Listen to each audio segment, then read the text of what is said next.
नमस्कार, ये आकाशवाणी है। अभी आप पूजा तमांग से समाचार सुनेंगे।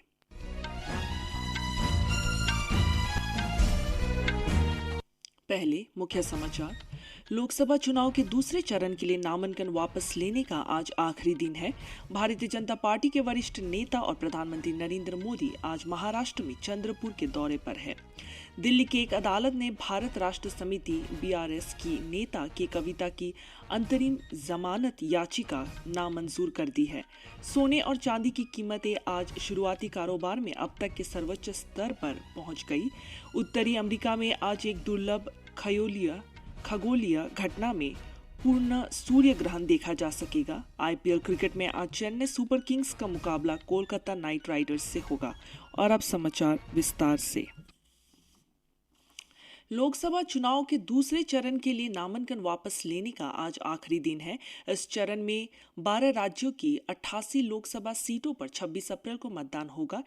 इसमें बाहरी मणिपुर निर्वाचन क्षेत्र के कुछ हिस्से भी शामिल हैं। मणिपुर निर्वाचन क्षेत्र के एक हिस्से में मतदान 19 अप्रैल को होगा। दूसरे चरण में केरल की 20, कर्नाटक की 14, राजस्थान की 13, उत्तर प्रदेश और महाराष्ट्र की 8-8, मध्य प्रदेश की 7, पश्चिम बंगाल और छत्तीसगढ़ की 3-3, मणिपुर, त्रिपुरा और जम्मू कश्मीर की 1-1 सीट पर वोट डाले जाएंगे। प्रधानमंत्री और भारतीय जनता पार्टी के वरिष्ठ नेता नरेंद्र मोदी ने कहा कि देश के हर जनजातीय परिवार का जीवन बेहतर बनाना ही मोदी की गारंटी है। आज छत्तीसगढ़ के बस्तर संभाग के आमाबाल गांव में एक जनसभा में प्रधानमंत्री ने कहा कि लोगों का सपना ही मोदी की गारंटी है। उन्होंने कहा कि उनका उद्देश्य देश को विकसित और हर परिवार को समृद्ध बनाना है। प्रधानमंत्री नरेंद्र मोदी ने कहा, पिछले 10 वर्ष में केंद्र की भाजपा सरकार ने गरीबों के कल्याण के लिए कई योजनाएं बनाई है। केंद्र सरकार ने गरीबों को उनका हक दिया है और छत्तीसगढ़ का बस्तर क्षेत्र इसका सबसे बड़ा उदाहरण है।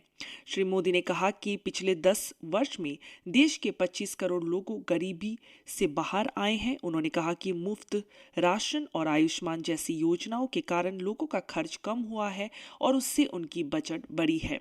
श्री मोदी ने कहा कि कांग्रेस सरकार के शासन के समय भ्रष्टाचार देश की पहचान बन गई थी। उन्होंने कहा कि कांग्रेस को गरीबों के बारे में कोई चिंता नहीं थी। असम में लोकसभा चुनाव के पहले चरण के प्रचार में तेजी आ रही है। इस चरण में 5 लोकसभा सीटों के लिए 19 अप्रैल को वोट डाले जाएंगे। केंद्रीय गृह मंत्री और वरिष्ठ भाजपा नेता अमित शाह कल डिब्रूगढ़, लखीमपुर और सोनितपुर में जनसभाएं करेंगे। असम के मुख्यमंत्री हिमंत बिश्व शर्मा और केंद्रीय मंत्री सर्बानंद सोनोवाल भी चुनावी रैलियां कर रहे हैं। कांग्रेस की ओर से प्रदेश अध्यक्ष भूपेन बोरा, राष्ट्रीय महासचिव जितेंद्र सिंह और सांसद गौरव गोगोई जनसभाओं को संबोधित कर रहे हैं। आम आदमी पार्टी के नेता आतिशी आज डिब्रूगढ़ में चुनाव रैलियां करेगी। असम में दूसरे चरण के चुनाव के लिए नाम वापसी का आज अंतिम दिन है। इस चरण में 5 संसदीय सीटों के लिए 26 अप्रैल को मतदान होगा। तीनों सेनाओं के बीच तालमेल बढ़ाने और एकीकरण से संबंधित सुधार, पहल और नए विचारों पर चर्चा के लिए तीनों सेनाओं का सम्मेलन परिवर्तन चिंतन आज नई दिल्ली में होगा। सम्मेलन की अध्यक्षता प्रमुख रक्षा अध्यक्ष जनरल अनिल चौहान करेंगे। तीनों सेनाओं के संस्थान प्रमुखों, सैन्य विभाग, एकीकृत रक्षा स्टाफ और सेना मुख्यालयों का यह पहला सम्मेलन होगा। विचार विमर्श के दौरान विभिन्न रक्षा सेवाओं से जुड़े वरिष्ठ अधिकारी और विशेषज्ञ एकीकरण के संबंध में अपने सुझाव देंगे। रक्षा मंत्रालय ने बताया कि भविष्य के संभावित युद्धों के लिए तैयारी को ध्यान में रखते हुए सशस्त्र सेनाओं में बड़े पैमाने पर सुधार के साथ साथ एकीकरण और परस्पर तालमेल बढ़ाने की नई पहल की जा रही है। दिल्ली की एक अदालत ने भारत राष्ट्र समिति (बीआरएस) की नेता के कविता की अंतरिम जमानत याचिका नामंजूर कर दी है। प्रवर्तन निदेशालय ने कथित आबकारी नीति घोटाले के सिलसिले में के कविता को गिरफ्तार किया था। विशेष सीबीआई अदालत की न्यायाधीश कावेरी बवेजा ने जमानत नामंजूर की। कविता ने अपने पुत्र की परीक्षा के लिए आवश्यक नैतिक और भावनात्मक सहयोग का हवाला देते हुए जमानत की अपील की थी। प्रवर्तन निदेशालय ने इसका विरोध करते हुए कहा कि कविता ने इस मामले में सबूत नष्ट किए हैं और गवाहों को प्रभावित किया है। के कविता को 15 मार्च को उनके हैदराबाद आवास से गिरफ्तार किया गया था। इस समय वे तिहाड़ जेल में न्यायिक हिरासत में है। इस मामले में दिल्ली के मुख्यमंत्री अरविंद केजरीवाल और पूर्व उप मुख्यमंत्री मनीष सिसोदिया भी गिरफ्तार किए गए हैं। राष्ट्रीय शैक्षिक अनुसंधान और प्रशिक्षण परिषद NCERT ने अपनी शैक्षणिक सामग्री के कॉपीराइट उल्लंघन मामले में चेतावनी जारी की है। चेतावनी में कहा गया है कि यदि कोई भी व्यक्ति या संस्था कॉपीराइट अनुमति के बिना NCERT पाठ्य पुस्तकों की सामग्री का व्यावसायिक उपयोग के लिए प्रकाशन करती है तो उसके खिलाफ कानूनी कार्रवाई की जाएगी। NCERT ने लोगों से ऐसी पाठ्य पुस्तकों या कार्य पुस्तिकाओं का उपयोग न करने का आग्रह किया है और कहा है कि उनमें दी गई सामग्री तथ्यात्मक रूप से गलत हो सकती है। यह भी सलाह दी गई है कि यदि किसी व्यक्ति को ऐसी पायरेटेड पाठ्य पुस्तकें या कार्य पुस्तिकाएं मिलती है तो NCERT को ईमेल pd.ncert@nic.in के माध्यम से तुरंत सूचित किया जाए। NCERT ने कहा है कि वह स्कूली शिक्षा के सभी चरणों के लिए पाठ्य पुस्तकों के विकास और प्रसार के लिए उत्तरदायी है तथा शैक्षणिक और शिक्षण संसाधनों का अधिकृत स्रोत है। सोने और चांदी की कीमतें आज शुरुआती कारोबार में अब तक के सर्वोच्च स्तर पर पहुंच गई। सोने का भाव 440 रुपये की उछाल के साथ 71,080 रुपये प्रति 10 ग्राम पर पहुंच गया। चांदी की कीमत भी 1,076 रुपये की बढ़ोतरी के साथ 82,064 रुपये प्रति किलो हो गई। कीमतों में यह उछाल डॉलर सूचकांक में गिरावट के कारण आया। डॉलर सूचकांक 0.05% कम होकर 104.25 के स्तर पर आ गया। पिछले 5 कारोबारी सत्र में डॉलर सूचकांक में 0.73% की गिरावट आई है। मौसम विभाग ने देश के पूर्वी, मध्य और प्रायद्वीपीय क्षेत्र में अगले 4 दिन तक तेज हवाएं और ओलावृष्टि के साथ हल्की से मध्यम वर्षा का अनुमान व्यक्त किया है।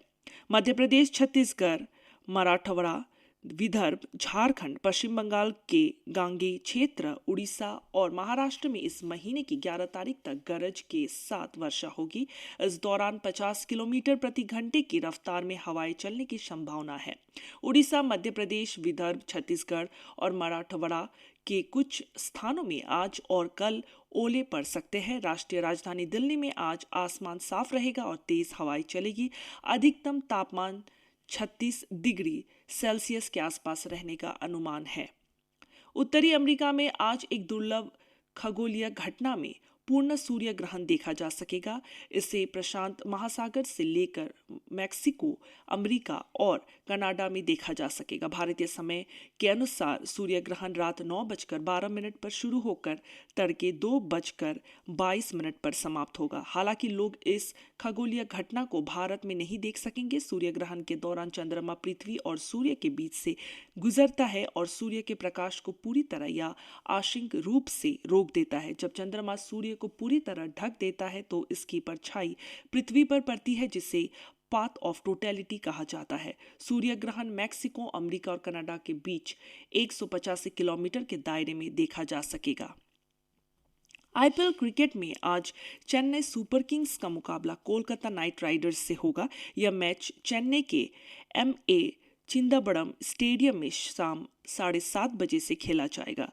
कल हुए मुकाबलों में हुए लखनऊ सुपर जायंट्स ने गुजरात टाइटंस 33 रनों से और मुंबई इंडियंस ने दिल्ली कैपिटल्स को 29 रनों से हराया।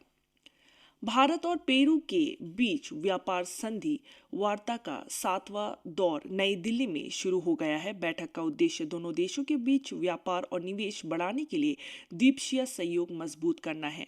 वाणिज्य और उद्योग विभाग ने एक सोशल मीडिया पोस्ट में कहा कि यह पहल पेरू के साथ परस्पर संबंध मजबूत करने और आर्थिक विकास को गति देने के भारत की प्रतिबद्धता का प्रमाण है।